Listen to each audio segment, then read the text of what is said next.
Assalamualaikum warahmatullahi wabarakatuh. Gimana kabarnya teman-teman hari ini? Semoga senantiasa diberikan kesehatan ya, tetap semangat walaupun kuliahnya masih online.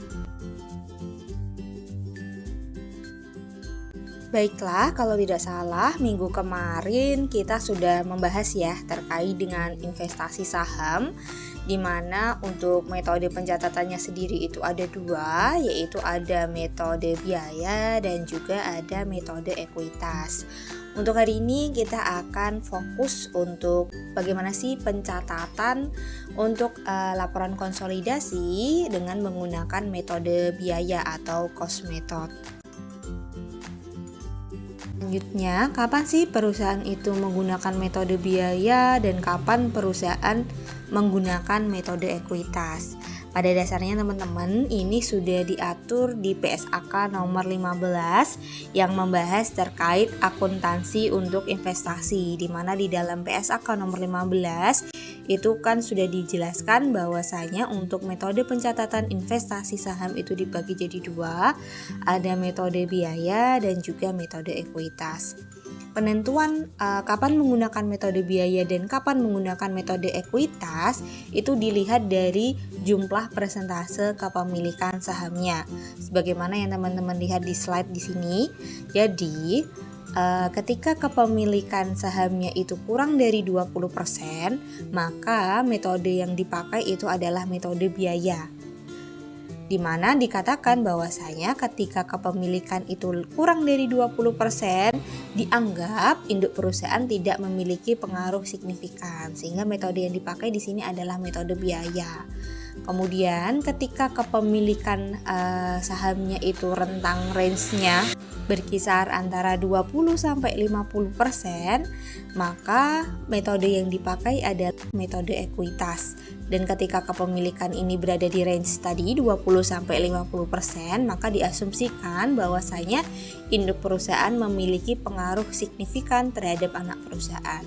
Kemudian ketika kepemilikan sahamnya itu lebih dari 50%, maka di sini berdasarkan PSAK nomor 4, PSAK nomor 15 dan juga PSAK nomor 22 dijelaskan bahwasanya ketika kepemilikan sahamnya itu lebih dari 50%, maka di sini induk perusahaan bebas untuk memilih mau pakai metode pencatatan yang mana, mau pakai metode biaya atau mau pakai metode ekuitas. Jadi kalau tadi ketika kepemilikannya itu kurang dari 20%, maka metode yang dipakai itu metode biaya. Ketika kepemilikan 20-50%, metode yang dipakai metode ekuitas. Dan ketika kepemilikan itu lebih dari 50%, di sini induk perusahaan bebas untuk memilih mau pakai metode biaya atau mau pakai metode ekuitas. Dan ketika kepemilikan itu lebih dari 50%, maka dikatakan perusahaan induk di sini memiliki hak kontrol atau kendali atas perusahaan, dan mana berkewajiban untuk menyusun laporan konsolidasi. Jadi laporan konsolidasi itu wajib disusun oleh induk perusahaan ketika kepemilikan sahamnya atas anak perusahaan itu lebih dari 50%. Jadi baru wajib menyusun laporan konsolidasi. Selama kepemilikannya itu belum mencapai lebih dari 50%, maka induk perusahaan tidak berkewajiban untuk menyusun laporan konsolidasi. Dan laporan konsolidasi ini disusun oleh induk perusahaan ya, bukan anak perusahaannya. Jadi yang berkewajiban menyusun di sini adalah parent company-nya. Kemudian di tingkat pengaruhnya sendiri pada dasarnya itu tidak mutlak teman-teman. Ini hanya berdasarkan pada umumnya saja. Jadi tidak menjadi sebuah patokan bahwasanya ketika kepemilikannya itu kurang dari 20% terus dikatakan bahwasanya tidak memiliki pengaruh signifikan, tidak. Jadi untuk tingkat pengaruh yang di sini tidak berpengaruh, pengaruh signifikan dan kendali ini hanya berdasarkan aturan pada umumnya, bukan aturan yang mutlak. Karena bisa jadi nih perusahaan itu memiliki kepemilikan sahamnya itu misalkan 80%, tapi dia bisa dikatakan memiliki pengaruh yang signifikan. Kenapa? Karena dilihat lagi dari pemegang saham yang lain itu ternyata kepemilikan sahamnya itu kurang dari 1% misalkan, dan ada satu yang punya kepemilikan saham 18%. Jadi dikatakan yang memiliki saham 18% tadi itu memiliki tingkat pengaruh signifikan. Bukan menjadi patokan bahwasanya tadi yang kurang dari 20 terus dikatakan tidak memiliki pengaruh signifikan, tidak. Kembali lagi dilihat dari daftar pemegang sahamnya.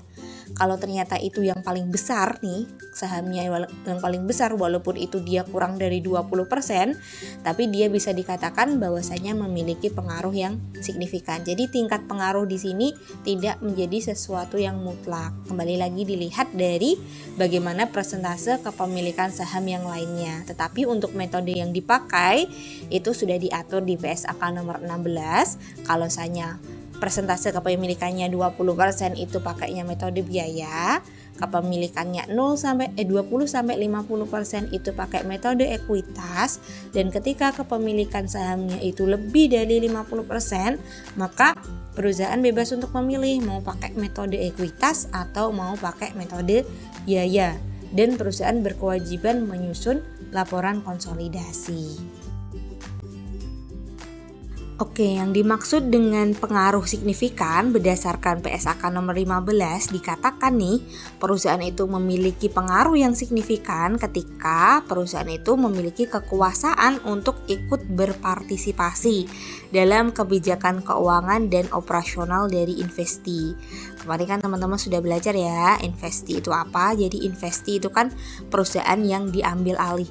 Jadi induk perusahaan dikatakan memiliki pengaruh signifikan ketika induk perusahaannya ini memiliki kekuasaan untuk ikut berpartisipasi dalam menentukan kebijakan, baik itu kebijakan keuangan maupun kebijakan operasional dari anak perusahaannya, tetapi tidak mengendalikan atas kebijakan tersebut. Jadi dia berhak untuk berpartisipasi, tetapi dia tidak berhak untuk mengendalikan atau memutuskan kebijakannya. Jadi ibarat kata nih, punya hak buat bersuara saja, tetapi tidak punya hak untuk menentukan apakah kebijakan yang dia usulkan itu akan diterima atau tidak. Jadi itu yang dimaksud dengan pengaruh signifikan. Pengaruh signifikan ini dapat meliputi ketika adanya keterwakilan dalam dewan direksi dan juga dewan komisaris dalam organisasi atau investi tadi. Kemudian yang kedua, ikut berpartisipasi dalam proses pembuatan kebijakan, termasuk partisipasi dalam pengambilan keputusan terkait dengan dividen dan lainnya. Jadi sekali lagi, yang dimaksud dengan pengaruh signifikan di sini adalah dia ikut berpartisipasi untuk menentukan kebijakan, tetapi tidak berhak untuk mengendalikan kebijakan tersebut. Jadi ikut serta atau ikut andil untuk mengusulkan kebijakan, tetapi tidak memiliki hak untuk mengendalikan kebijakan yang sudah diusulkan tadi. Itu yang dimaksud dengan pengaruh signifikan. Tadi kan perusahaan memiliki hak kontrol ketika kepemilikan sahamnya itu lebih dari 50%. Jadi kalau perusahaan punya sahamnya minimal 51%, maka dikatakan perusahaan tersebut memiliki hak kontrol atau hak kendali atas perusahaan lainnya. Hak kontrol ini diatur tersendiri dalam PSAK nomor 5, di mana yang dimaksud dengan hak kontrol atau hak kendali di sini adalah kekuasaan untuk mengatur kebijakan keuangan dan operasional suatu entitas untuk memperoleh manfaat dari aktivitas tersebut. Jadi kalau sebelumnya tadi pengaruh signifikan dia boleh ikut berpartisipasi tetapi tidak menentukan kebijakannya, tetapi kalau hak kontrol atau hak kendali dia memiliki kekuasaan nih untuk mengatur kebijakan, baik itu kebijakan keuangan ataupun kebijakan operasional dari anak perusahaan. Itu yang dimaksud dengan hak kontrol atau hak kendali.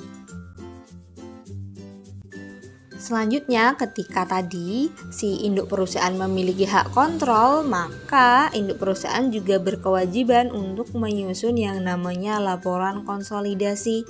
Apa sih yang dimaksud dengan laporan konsolidasi? Jadi laporan konsolidasi adalah laporan yang mana menyajikan posisi keuangan dan hasil operasional untuk induk perusahaan atau entitas pengendali dan satu atau lebih anak perusahaan atau dalam ini adalah entitas atau perusahaan yang dikendalikan, di mana seakan-akan entitas tersebut merupakan satu kesatuan. Jadi yang dimaksud laporan konsolidasi, teman-teman, secara sederhananya itu gini.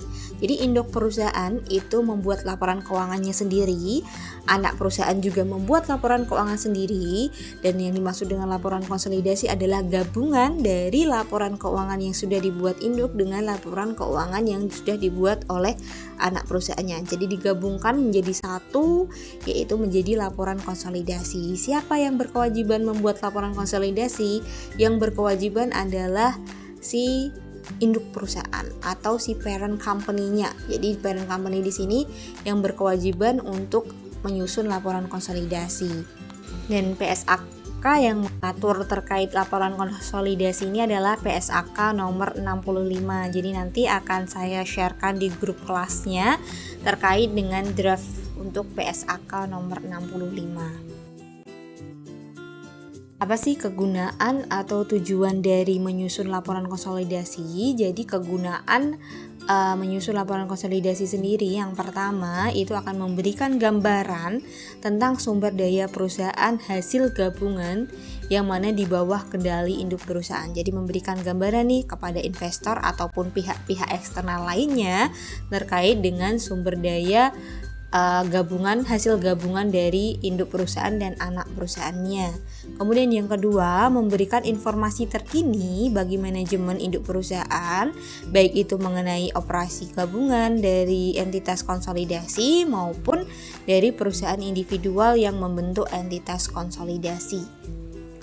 Jadi nih, misalkan nanti teman-teman coba deh cek di web idx.co.id ketika teman-teman mendownload laporan keuangan perusahaan atau annual report dari perusahaan, biasanya di situ akan tertulis bahwasanya misal untuk laporan posisi keuangan konsolidasian, laporan laba rugi konsolidasian. Jadi yang teman-teman lihat di website IDX itu adalah contoh dari laporan keuangan konsolidasian. Jadi penggabungan antara laporan keuangan induk perusahaan dengan laporan keuangan dari anak perusahaannya.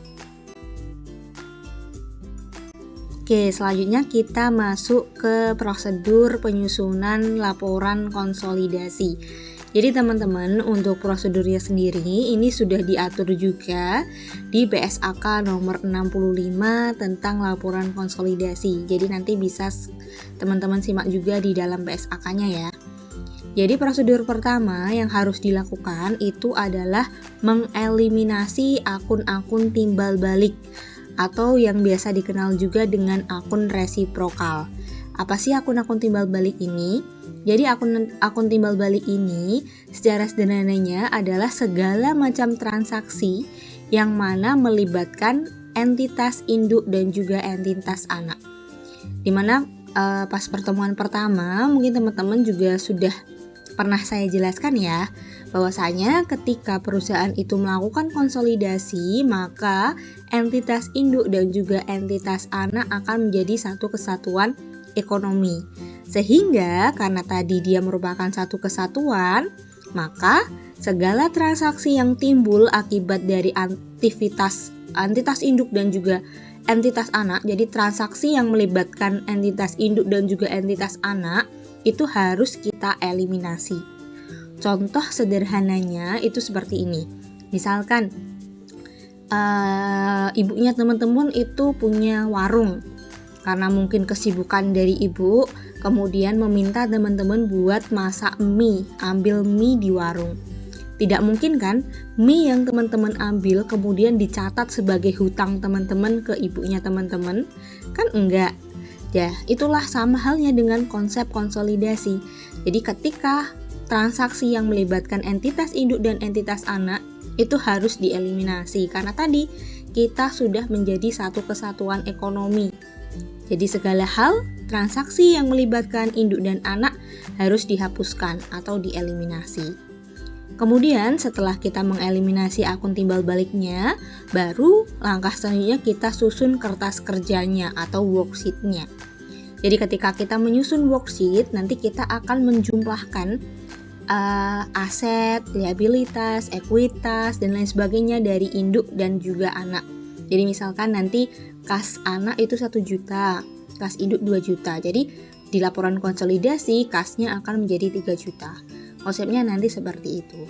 Kemudian baru setelah kita susun kertas kerjanya, kertas kerja itu akan jadi dasar untuk menyusun laporan konsolidasi. Itu untuk prosedur penyusunan dari laporan konsolidasi. Oke, untuk pertemuan hari ini kita fokuskan menyusun laporan konsolidasi dengan menggunakan metode biaya ya, atau cost method. Jadi teman-teman, kalau menyusun laporan konsolidasinya itu pakai metode biaya atau cost method, hanya dividen atas saham yang telah dibagikan oleh entitas anak yang diakui sebagai pendapatan oleh entitas induk. Dalam hal ini kan gini, entitas induk itu kan menanamkan modalnya di entitas anak. Jadi dalam hal ini entitas induk itu sebagai investor kan ya, dimana ketika investor itu berinvestasi, maka salah satu keuntungan yang diperoleh itu adalah di dividen. Jadi kalau pakai metode biaya, dividen yang dibagikan oleh entitas anak atau anak perusahaan itu nantinya akan diakui sebagai pendapatan oleh induk perusahaannya, oleh entitas induknya. Dan entitas induk tidak mencatat bagian laba yang diperoleh dari entitas anak sampai dengan laba tersebut dibagikan sebagai dividen. Kenapa? Karena biasanya nih laba bersih itu kan tidak pasti dibagikan sebagai dividen, tergantung dari rapat umum pemegang sahamnya. Apakah laba tersebut akan dibagikan sebagai dividen ataukah memang di-keep oleh perusahaan untuk disimpan sebagai saldo laba atau laba ditahan. Jadi kalau pakai metode biaya, itu yang diakui sebagai pendapatan itu adalah dividen entitas anak. Jadi dividen entitas anak ini nanti akan diakui oleh entitas induk sebagai pendapatan. Oke, selanjutnya yaitu terkait dengan pencatatan menggunakan metode biaya atau cost method. Jadi yang pertama pada saat pembelian investasi. Jadi ketika entitas induk membeli saham entitas anak, maka nanti jurnalnya investasi saham entitas anak didebit, sedangkan kreditnya adalah kas atau sebesar biaya yang dikeluarkan oleh entitas induk untuk mengakuisisi atau membeli saham dari entitas anak. Itu jurnal saat pembelian investasi.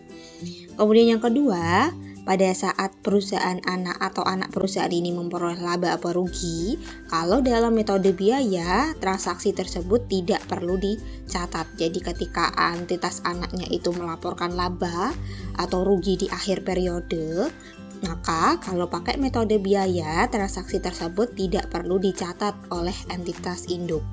Dan yang ketiga, pada saat entitas anak membagikan dividen. Jadi ketika entitas anaknya tadi membagikan dividen, maka kalau pakai metode biaya, dividen yang dibagikan oleh entitas anak akan diakui sebagai pendapatan oleh entitas induk. Sehingga dalam hal ini jurnalnya yaitu kas, kalau dibayarkan dalam bentuk uang tunai berarti kasnya bertambah di debit, kemudian kreditnya adalah pendapatan dividen. Dan perlu teman-teman ingat bahwasanya pencatatan terhadap dividen itu mulai diakui atau dicatat ketika dividen itu diumumkan. Sekali lagi, ketika dividennya itu sudah diumumkan oleh entitas anak, maka entitas induk sudah boleh mengakui pendapatan tersebut.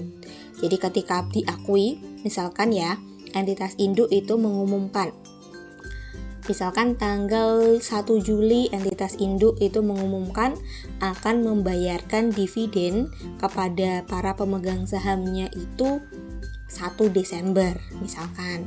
Maka pada tanggal 1 Juli itu entitas induk sudah berkewajiban untuk mengakui atau mencatat dividen tersebut. Jadi nanti dicatatnya sebagai piutang dividen.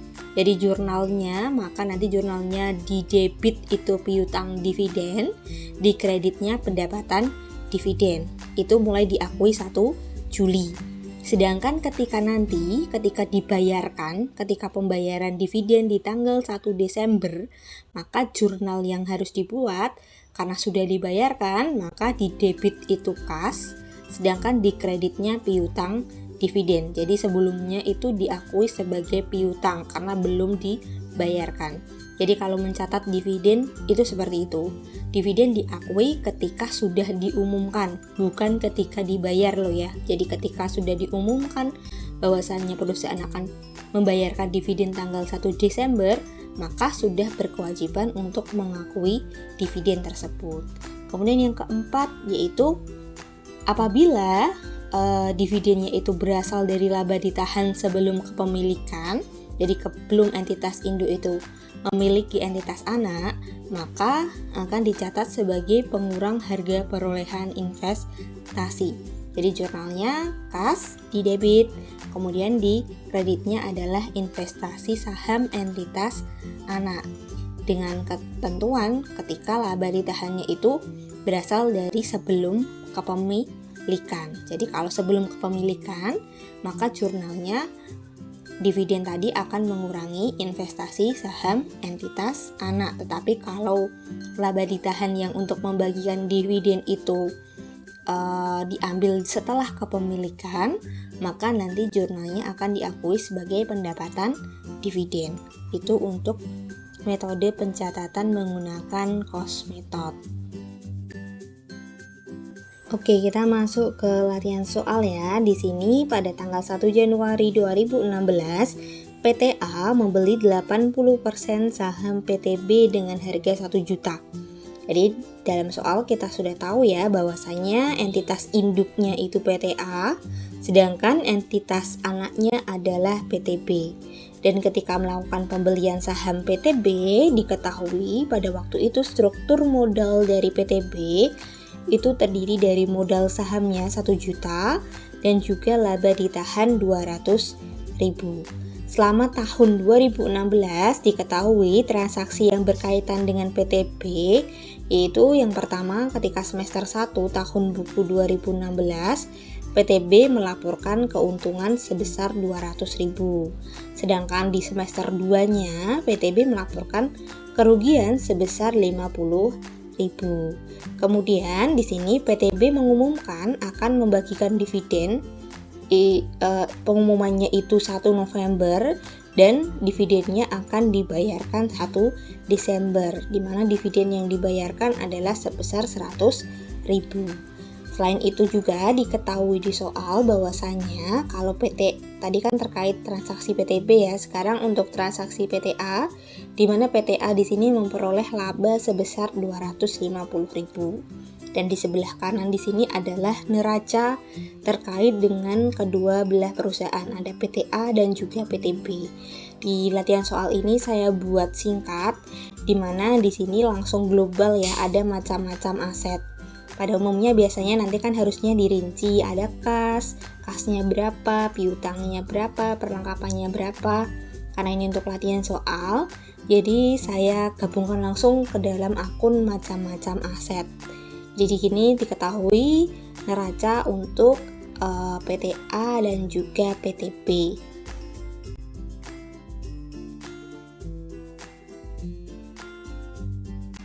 Oke, selanjutnya kita masuk ke pencatatannya. Pencatatan yang pertama yaitu ketika 1 Januari 2016, yaitu ketika PTA membeli 80% saham PTB sebesar 1 juta. Maka dalam hal ini entitas induk akan menjurnal yaitu investasi saham entitas anaknya bertambah di debit, sedangkan kasnya berkurang di kredit sebesar 1 juta. Karena untuk membeli 80% saham PTB tadi kan PTA harus mengeluarkan uang sebesar 1 juta. Maka dari itu kasnya berkurang sebesar 1 juta. Jadi jurnal 1 Januarinya seperti ini. Ketika pembelian 80% sahamnya PTB. Kemudian yang kedua, pada saat entitas anaknya melaporkan laba dan rugi. Jadi ketika tadi di soal kan diketahui nih semester 1 PTB melaporkan keuntungan sebesar 200.000. Di semester 2 PTB melaporkan kerugian sebesar 50.000.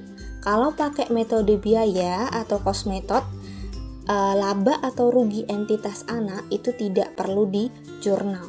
Jadi terkait dengan laporan laba dan rugi dari PTB, di sini PTA tidak perlu menjurnal. Jadi kalau pakai metode cost itu seperti itu. Laba dan rugi anak perusahaan tidak perlu dijurnal atau dicatat. Baru nanti dijurnal ketika entitas anaknya membagikan dividen. Di sini diketahui tadi di soal bahwasanya entitas anak atau dalam hal ini PTB itu mengumumkan pada tanggal 1 November diumumkan akan membagikan dividen sebesar Rp100.000 dan dividennya akan dibayarkan 1 Desember. Maka PTA sudah berkewajiban mencatat dividen tersebut itu ketika dividen itu diumumkan, bukan ketika dibayar. Jadi ketika 1 November itu sudah harus entitas induk mencatat dividen yang diumumkan tadi. Jadi pencatatannya mulai ketika pengumuman, bukan pembayaran.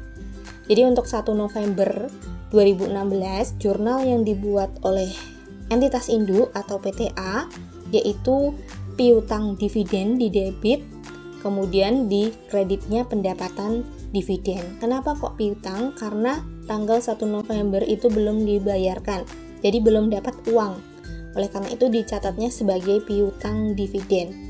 Baru nanti ketika 1 Desember ketika dibayarkan, baru nanti dicatat sebagai kas.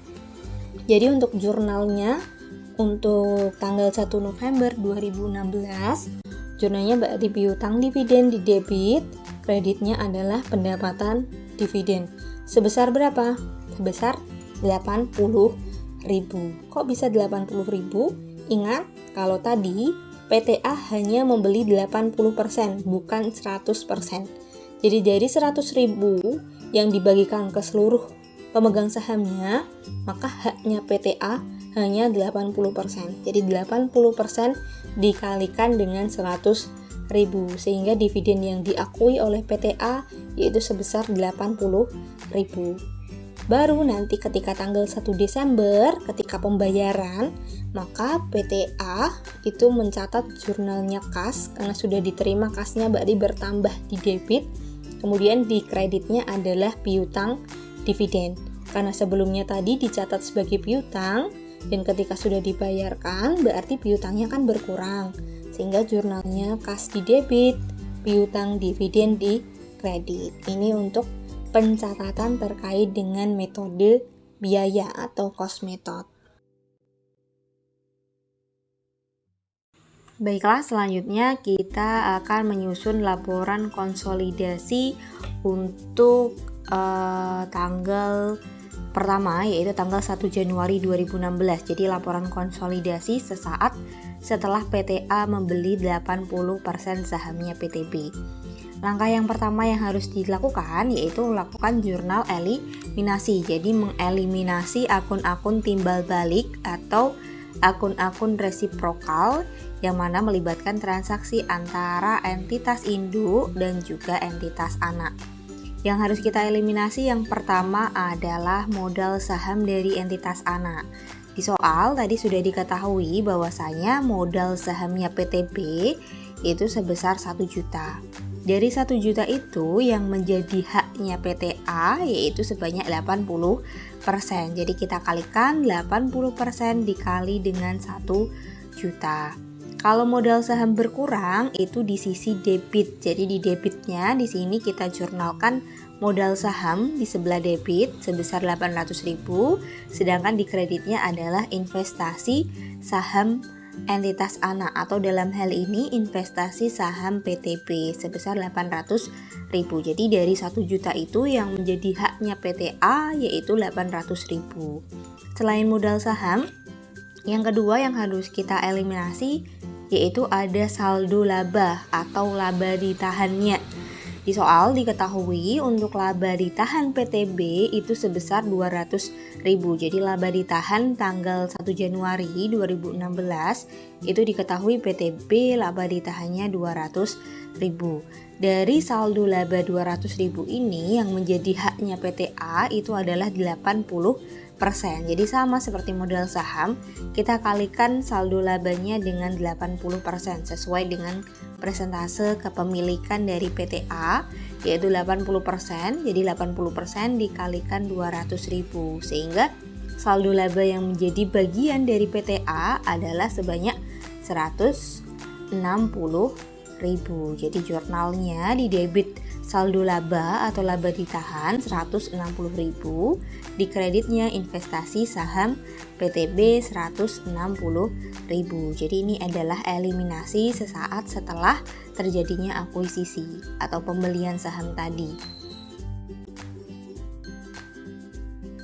Oke, next kita hitung goodwill-nya. Masih ingat kemarin goodwill itu apa? Jadi goodwill dalam hal ini itu adalah selisih antara harga perolehan dari investasinya tadi dan nilai buku. Jadi selisih antara harga perolehan dan nilai buku. Jadi untuk menghitungnya, yang pertama kita tentukan dulu berapa sih harga perolehannya untuk membeli 80% saham PTB. Jadi uang yang dikeluarkan oleh entitas induk untuk mengakuisisi atau membeli 80% sahamnya PTB. Tadi di soal diketahui sebesar 1 juta. Jadi di sini kita tahu harga perolehannya sebesar 1 juta. Kemudian untuk mencari nilai bukunya, kita lihat struktur modal dari PTB. Di mana modal sahamnya PTB tadi diketahui modal sahamnya 1 juta, kemudian laba ditahannya 200.000, sehingga struktur modal total dari PTB sebesar 1.200.000. Tetapi ingat, karena PTA itu hanya memiliki 80%, berarti untuk mencari nilai buku dari struktur modal PTB tinggal kita kalikan 80%. Jadi 80% kepemilikan PTA dikalikan dengan total struktur modal PTB 1.200.000. Jadi dari 1.200.000 itu tadi yang dimiliki oleh PTA itu adalah sebesar 960. Jadi PTA mengeluarkan uang nih 1 juta untuk membeli 80% saham PTB, padahal nilai buku asli dari PTB yang menjadi hak PTA itu sebesar 960. Jadi di sini ada goodwill-nya, selisihnya yaitu sebesar 40.000, sehingga harus kita eliminasi juga untuk goodwill-nya ini. Untuk jurnalnya di bagian debit goodwill, sedangkan bagian kreditnya adalah investasi saham perusahaan anak sebesar 40.000 ketika nilai goodwill-nya positif. Tapi kalau ketika nilai goodwill-nya negatif, tinggal nanti di jurnalnya dibalik investasi saham entitas anak yang di debit, sedangkan goodwill-nya di kredit. Setelah tadi kita sudah menyusun jurnal eliminasi, kemudian kita juga sudah menghitung nilai goodwill-nya, maka selanjutnya kita buat worksheet atau kertas kerja untuk menyusun laporan konsolidasi. Bisa teman-teman lihat di slide di sini. Yang pertama ada rekening, kemudian ada PTA. Jadi PTA di sini adalah untuk laporan keuangan khusus PTA sendiri. Kemudian ada kolom PTB, berarti untuk laporan keuangan khusus dari laporan keuangannya PTB. Kemudian ada kolom eliminasi. Kemudian yang terakhir ada kolom neraca konsolidasi.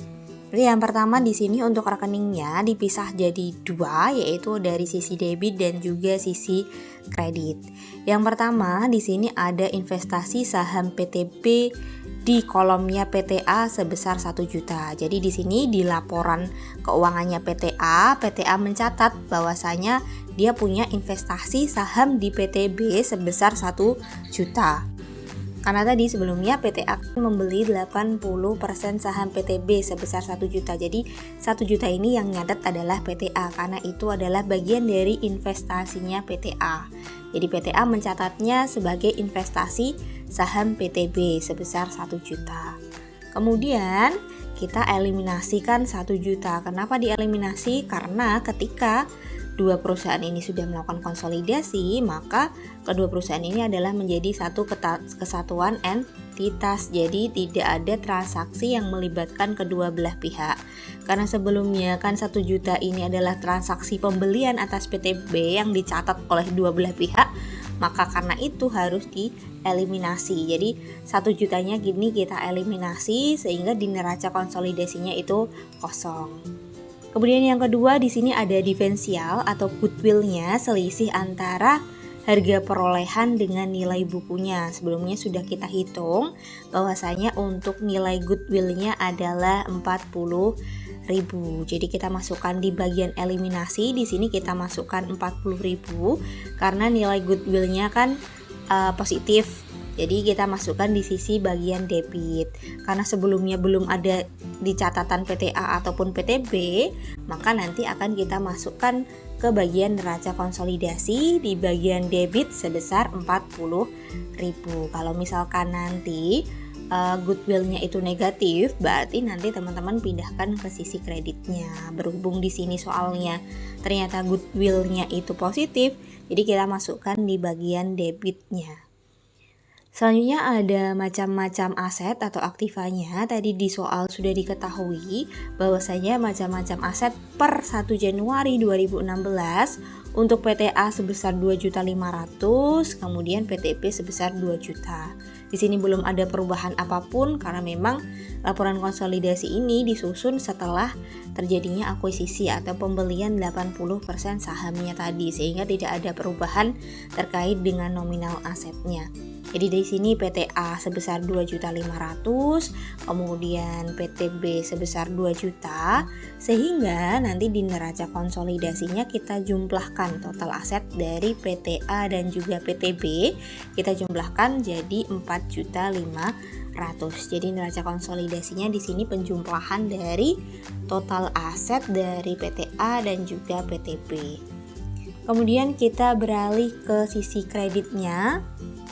Yang pertama ada macam-macam hutang, sama di sini macam-macam hutangnya sudah diketahui di soal di awal bahwasanya untuk 1 Januari 2016 macam-macam hutang PTA itu sebanyak 2 juta, kemudian PTB sebanyak 800.000, tinggal kita jumlahkan keduanya, kita masukkan ke bagian neraca konsolidasi sebanyak 2.800.000.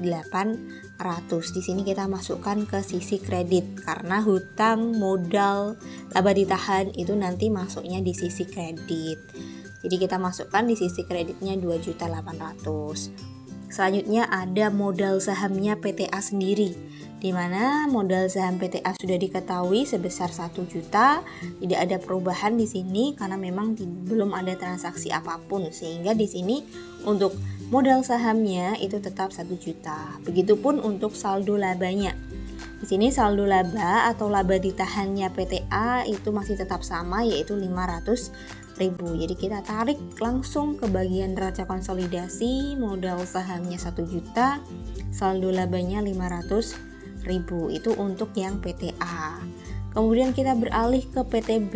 Di sini PTB melaporkan bahwasanya modal sahamnya juga sama 1 juta. Itu sudah diketahui di soal tadi di kolom awal bahwasanya modal saham PTB 1 juta. Dari 1 juta modal saham PTB ini kita eliminasi 80%, yaitu sebanyak dengan persentase saham yang dimiliki PTA atas PTB. Jadi kan PTA punya 80% nih sahamnya PTB, jadi tinggal kita eliminasi dari 1 juta itu yang menjadi haknya PTA kan 800.000 rupiah, sehingga sisanya yang 200.000 rupiah ini kita catat sebagai hak minoritas. Karena di sini PTA itu punya 80% saham PTB, sedangkan sisanya yang 20% kan tidak dimiliki oleh PTA, tetapi harus tetap kita akui. Jadi di sini kita catat sebagai hak minoritas 20%, yaitu sebanyak 200.000 diperoleh dari 1 juta ini dikurangi dengan 800.000 rupiah, sehingga hak minoritasnya 200.000 rupiah. Kemudian begitupun dengan saldo laba. Di sini saldo labanya sama, masih tetap sama karena memang kita membuatnya laporan per 1 Januari. Jadi saldo labanya masih tetap 200.000. Kemudian sama seperti modal saham, kita eliminasi 80%-nya. Jadi 80% dikalikan 200.000, ketemunya 160.000. Jadi Sisanya yaitu akan menjadi hak minoritas 20%. Jadi dari 200.000 dikurangi 160, berarti hak minoritasnya itu sebanyak 40.000. Kemudian di bagian neraca konsolidasi kita totalkan ke bawah, kita cek balance atau tidaknya di sini. Jadi di debit itu sebanyak 4.540, kemudian di kredit juga sama 4.540, berarti balance ya. Begitupun untuk di sisi laporan keuangan PTA, di bagian debitnya 3.500.000, bagian kreditnya di sini juga 3.500.000. Jadi balance. Ini adalah laporan konsolidasi per 1 Januari 2016. Jadi sesaat setelah PTB membeli 80% saham PTA membeli 80% saham PTB. Jadi laporan konsolidasinya seperti ini. Selanjutnya, ketika kita mau menyusun nih laporan konsolidasi per 31 Desember. Kalau tadi sebelumnya itu adalah laporan konsolidasi per 1 Januari 2016, maka untuk membuat laporan konsolidasi per 31 Desember, jadi akhir periode dari tahun 2016, maka kita harus melakukan eliminasi lagi karena nanti ada perubahan-perubahan terkait dengan nominalnya. Yang pertama, untuk eliminasi modal sahamnya sendiri masih tetap sama karena di sini tidak ada penerbitan saham lagi. Jadi tidak ada nih PTA menerbitkan saham ataupun PTB menerbitkan saham lagi. Sehingga modal sahamnya masih tetap sama, yaitu PTB modal sahamnya adalah 1 juta. Jadi kita eliminasi 1 juta, 80%-nya adalah 800.000. Jadi masih tetap sama. Yang berbeda di sini adalah saldo labanya. Di sini tidak lagi memakai nilai 200.000 di awal, tetapi kita cek dulu perubahan-perubahan yang terjadi untuk saldo labanya PTB. Di sini diketahui saldo laba awal tadi waktu 1 Januari 2016 itu kan saldo labanya 200.000. Kemudian ternyata nih di semester 1 di soal tadi bahwasanya PTB melaporkan keuntungan sebanyak 200.000. Jadi 200.000 akan menambah saldo labanya PTB. Jadi yang semula 200.000 ditambah dengan laba yang diperoleh PTB 200.000. Kemudian ternyata di semester keduanya PTB itu mengalami kerugian 50.000, sehingga kerugian ini akan mengurangi saldo labanya. Makanya di sini dikasih tanda kurung, artinya berkurang. Kemudian selain memperoleh laba dan rugi, ternyata si PTB juga membagikan dividen atau membayar dividen. Berarti di sini untuk membayar dividen otomatis labanya PTB akan berkurang sebanyak 100.000 karena di sini PTB kan membayar dividen sebanyak 100.000 sehingga di sini 100.000-nya berkurang. Jadi yang semula awalnya nih 1 Januari 2016 itu saldo labanya 200.000 ditambah dengan laba di semester 1 diketahui labanya 200.000, kemudian dikurangi dengan kerugian di semester 2 PTB melaporkan kerugiannya sebanyak 50.000, kemudian dikurangi lagi karena PTB membagikan dividen, otomatis kasnya atau labanya berkurang sehingga di sini saldo laba per 31 Desember 2016 itu sebanyak 250.000. Jadi yang kita eliminasi adalah nilai saldo laba terakhir. Jadi dari 80% kita kalikan 250.000 saldo laba per 31 Desember 2016-nya. Sehingga di sini untuk eliminasinya saldo laba atau laba ditahan itu berkurang sebanyak 200.000 rupiah. Oke, selanjutnya kita susun worksheet-nya atau kertas kerjanya untuk yang laporan konsolidasi per 31 Desember 2016. Di sini yang saya merah-merahi itu adalah nominal atau akun-akun yang berubah jumlahnya dari yang semula. Jadi ada perubahan-perubahan terkait dengan transaksi yang sudah dilakukan selama satu periode. Jadi yang saya merahi itu yang berubah, yang hitam itu berarti nilainya itu masih tetap. Kita ambil contoh di sini untuk investasi sahamnya masih tetap ya 1 juta, kita eliminasi 1 juta sehingga di neraca konsolidasinya habis. Kemudian goodwill kita masih sama, kita berpacu pada di awal tadi 1 Januari bahwasanya ada goodwill sebanyak 40.000. Jadi sudah kita akui sebanyak 40.000 di debit. Kemudian yang berubah di sini adalah macam-macam asetnya. Di sini PTA yaitu sebanyak 2.830.000. Jadi macam-macam asetnya ini berubah. Kenapa berubah? Jadi dari awal tadi di soal 1 Januari 2016 asetnya PTA itu sebanyak 2.500.000. Tetapi setelah 1 tahun periode nih, kemudian PTA itu melaporkan bahwasanya dia memperoleh laba 250. Berarti kasnya bertambah karena dia memperoleh laba. Kas itu bagian dari aset sehingga asetnya juga ikut bertambah. Jadi yang semula 2.500.000 ditambah dengan keuntungan atau laba untuk tahun 2016 itu 250 ditambah lagi. Tadi kan PTA dapat dividen dari PTB sebanyak 80.000. Jadi dividen yang dibayarkan PTB kan berupa kas nih, berarti otomatis asetnya itu juga akan bertambah karena kas itu bagian dari aset.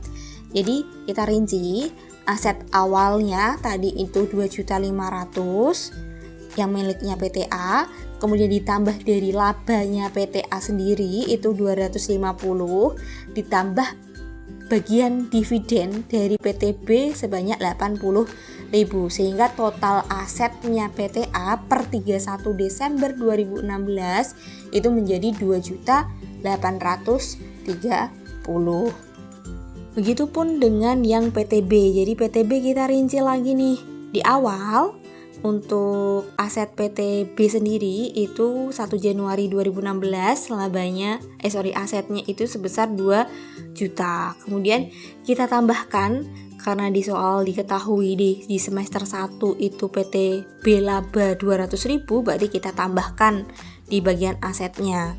Kemudian di semester 2 itu ternyata PTB melaporkan rugi, berarti kita kurangi 50.000. Kemudian kita juga kurangi karena di sini PTB membagikan dividen yang dibagikan berupa kas sehingga akan mengurangi asetnya yaitu 100.000. Sehingga kalau kita rinci aset awalnya tadi 2 juta ditambah sama labanya PTB sendiri itu di semester 1 tadi diketahui 200.000 dikurangi dengan ruginya di semester kedua diketahui dia mengalami rugi 50.000 dikurangi dengan dividen yang dibayarkan oleh PTB sebanyak 100.000 sehingga total aset dari PTB menjadi 2.050.000. Jadi PTA 2.830.000, PTB 2.050.000. Kemudian kita totalkan keduanya, kita masukkan ke kolom neraca konsolidasi. Jadi total asetnya menjadi Rp4.880.000. Kemudian untuk kredit itu masih sama ya, tidak ada perubahan di sini untuk macam-macam hutang karena tidak diketahui selama 1 tahun itu PTA ataupun PTB melakukan hutang, jadi kita asumsikan masih tetap sama yaitu PTA 2 juta, PTB 800 sehingga total kreditnya 2.800.000. Begitupun untuk modal saham PTA tidak ada penerbitan saham lagi selama 1 tahun ini, jadi ditulisnya masih sama yaitu modal sahamnya PTA 1 juta. Jangan lupa kita tarik ke bagian neraca konsolidasi. Tadi ada macam-macam hutang totalnya jadi 2.800.000. Kemudian ada modal sahamnya 1 juta. Sekarang nih yang berubah lagi yang saya tandai merah adalah saldo labanya. Kita rinci lagi. Di awal tadi 1 Januari 2016 saldo laba PTA itu sebanyak Rp500.000. Dari Rp500.000 itu kemudian diketahui juga selama tahun 2016 PTA memperoleh laba 250. Jadi saldo labanya bertambah dari 500.000 bertambah jadi 250. Jadi totalnya 750. Kemudian Jangan lupa lagi bahwasanya PTA itu dapat bagian dividen dari PTB, di mana dividen ini kan menambah pendapatannya sehingga saldo labanya juga ikut bertambah. Jadi kalau kita rinci, di saldo awalnya semula itu 500.000 ditambah dengan labanya PTA sendiri itu 250.000 ditambah dengan dividen yang diperoleh dari PTB yaitu sebanyak 80.000, sehingga total saldo laba PTA itu menjadi 830.000 rupiah. Itu untuk saldo labanya. Selanjutnya ada modal saham PTB, sama seperti modal saham PTA, tidak ada perubahan di sini karena memang tidak ada penerbitan saham oleh PTB selama 1 tahun ini, jadi modal sahamnya masih tetap sama, yaitu sebesar 1 juta. Dari 1 juta ini kemudian kita eliminasi 80%-nya, berarti kita eliminasi sebanyak 800.000, sehingga sisanya akan menjadi hak minoritas 200.000 rupiah. Kemudian yang berubah lagi di sini yaitu saldo laba PTB. Kita rinci lagi. Saldo laba PTB di awal itu sebanyak 200.000. Oke. Kemudian sama seperti ketika kita menghitung aset tadi, pada semester 1 PTB memperoleh laba 200.000 sehingga akan menambah saldo labanya. Yang semula 200.000 ditambah laba yang diperoleh PTB di semester 1 200.000, jadi totalnya 400. Kemudian ternyata di semester kedua PTB tadi kan juga mengalami kerugian 50.000. Jadi kita kurangi, kerugian itu akan mengurangi saldo labanya PTB. Jadi kita kurangi 50.000. Kemudian jangan lupa juga PTB tadi membagikan dividen. Jadi kalau membagikan dividen berarti akan mengurangi labanya PTB. Jadi kalau kita rinci satu-satu, laba ditahan atau saldo laba 1 Januari 2016 itu sebanyak 200.000. Kita tambah dengan laba PTB di semester 1, di soal diketahui 200.000. Kemudian kita kurangi dengan ruginya karena di semester 2 tadi si PTB mengalami kerugian, berarti kita kurangkan 50.000. Kemudian kita kurangi lagi 100.000 karena PTB kan membagikan dividen, otomatis akan mengurangi labanya sendiri. Sehingga total saldo laba akhir per 31 Desember 2016 PTB sebanyak 250.000. Jadi di sini 250.000 itu rinciannya dari yang tadi. Kemudian dari 250.000 ini kita kemudian eliminasi 80%-nya, berarti 80% dikalikan dengan 250 sehingga ketemu di sini eliminasinya sebanyak 200.000. Jadi dari 250 kita eliminasi 200, maka sisa untuk hak minoritas 20%-nya yaitu sebanyak 50.000. Kita masukkan di sisi kredit kolom neraca konsolidasi. Kemudian yang membedakan di sini untuk metode biaya atau cost method itu ada akun tambahan. Jadi kalau sebelumnya di laporan konsolidasi 1 Januari 2016 tadi tidak ada, tapi kemudian di laporan konsolidasi 31 Desember 2016-nya ada, yaitu akun kenaikan saldo laba PTA.